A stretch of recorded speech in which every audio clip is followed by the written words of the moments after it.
Kandukur rural పరిధిలోని ఏకలవ్య నగర్ లో పోలీసులు గార్డెన్ సెర్చ్ నిర్వహించారు. ఈ కార్యక్రమం డీఎస్పీ సిహెచ్ బాలసుబ్రహ్మణ్యం ఆధ్వర్యంలో జరిగింది.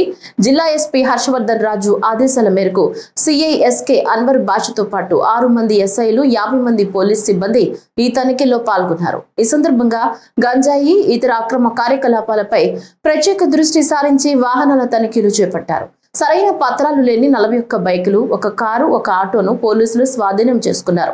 అలాగే మాదక ద్రవ్యాల దుష్పరిణామాలపై ప్రజలకు అవగాహన కల్పిస్తూ ప్రతిజ్ఞ చేయించారు. అనంతరం అవగాహన ర్యాలీ నిర్వహించారు. సమాజ వ్యతిరేక కార్యకలాపాలకు పాల్పడితే కఠిన చర్యలు తప్పవని, అనుమానాస్పదంగా చట్ట వ్యతిరేక కార్యకలాపాల్లో పాల్గొనే వారి గురించి వెంటనే పోలీసులకు సమాచారం అందించాలని డీఎస్పీ బాలసుబ్రహ్మణ్యం హెచ్చరించారు. 3 నెలల దాకా బెయిల్ కూడా రాదు.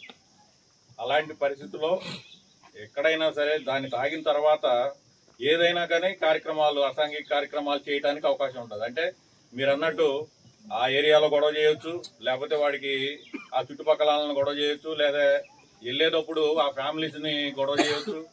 వాడికి ఎక్కువైన కొలది అనేక రకమైనటువంటి కార్యక్రమాలు చేస్తాడు. అంటే ఎక్కడి నుంచో వచ్చి రావచ్చు, లేకపోతే ఇక్కడ ఉన్నవాళ్ళు కానీ ఆ గంజాయి తాగటం వల్ల అనేకమైనటువంటి అనర్థాలు జరుగుతూ ఉంటాయి. వాళ్ళ హెల్త్ పోగొట్టుకోవడమే కాకుండా ఉన్నటువంటి కాలనీలో ఉన్నటువంటి అట్మాస్ఫియర్ ఇది పోగొట్టేసి మిగతా వాళ్ళతో కూడా తగాదాలు పడేటువంటి పరిస్థితి ఉంటుంది. కాబట్టి ఇలాంటి ఉంటే ఇమీడియట్గా మీరు ఈ మనకి ఉన్నది 112 అన్నట్టు కానీ, లేకపోతే 112 ఈ నంబర్కి మీరు టోల్ ఫ్రీ మన దగ్గర ఉన్నటువంటి సెల్ ఫోన్తో వెంటనే ఫోన్ చేస్తే మనకి రూరల్ పోలీస్ స్టేషన్ నుంచి కానిస్టేబుల్స్ వచ్చి ఇమీడియట్గా వెహికల్లో వచ్చేసి వాళ్ళని తీసుకుని వెళ్ళి కౌన్సిలింగ్ ఇస్తే మళ్ళీ అక్కడ రాకుండా ఉంటారు. అలాగే మీకు కూడా మీ కాలనీకి సంబంధించి కూడా ఏమి ఇబ్బంది లేకుండా ఉంటుంది. అది మీరు చేయాల్సినటువంటి బాధ్యత.